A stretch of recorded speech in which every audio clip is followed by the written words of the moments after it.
मैं बेटी से यही कहूँगा कि आत्महत्या मत करो, लड़ो। ऐसा तो मजबूर हो गई थी, आप मजबूर मत होना।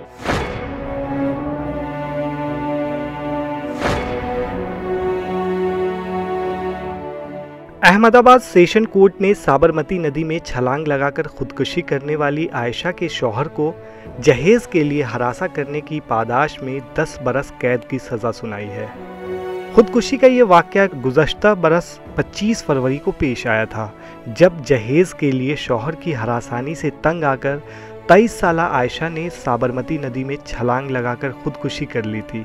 खुदकुशी से कब्ल आयशा ने एक जज्बाती वीडियो भी बनाया था, जिस पर खूब हंगामा हुआ था।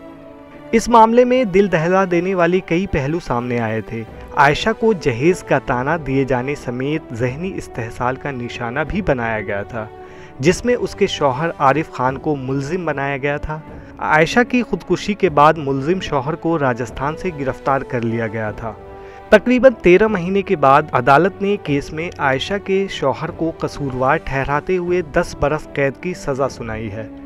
आयशा के मुकदमे का फैसला आने के बाद ईटीवी भारत के साथ बातचीत करते हुए आयशा के वालिद लियाकत अली मरकानी ने कहा कि मेरे मुताबिक और समाज के मुताबिक भी कोर्ट ने जो फैसला किया है वो जितना प्रावधान था उसके मुताबिक बिल्कुल सही किया है और उसको कैदी जेल में भेज दिया गया है। उसके लिए हमको खुशी तो क्या कि मैडम बेटी तो अब वापस आएगी नहीं, लेकिन एक दिल को सुकून मिला है कि गुनहगार को सज़ा मिली है और दूसरी बेटियों को भी एक उम्मीद जगी है कि सज़ा और बेटी को भी मिल सकती है। कोर्ट से एक उम्मीद जगी है और मैं बेटी से यही कहूँगा कि आत्महत्या मत करो, लड़ो। आयशा तो मजबूर हो गई थी, आप मजबूर मत होना। आयशा की रूह को तो सुकून क्या मैडम, जहाँ ये घटना हुई थी उस जगह से हम निकल नहीं पाते। उस जगह पानी देख के बता दी, अजीब सा फील होता है। सब बेटियों से बोलूँगा मैं कि ऐसा मत करो, आयशा को आइडियल मत बनाओ।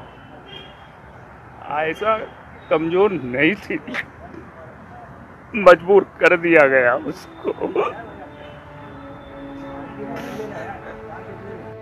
जहेज के मुतालबात से तंग आकर लड़कियों की खुदकुशी का मसला एक बार फिर मौजूए बहस है, लेकिन इस मसले का हतमी हल कैसे मुमकिन हो, इस पर अब तक कोई लाएहा अमल सामने नहीं आया है।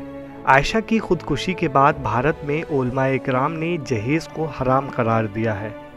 इसी के साथ जहेज का मुतालबा कानूनी तौर पर भी जुर्म है। इसके बावजूद मुल्क में जहेज का लेन देन बिल्कुल मामूल के मुताबिक जारी है।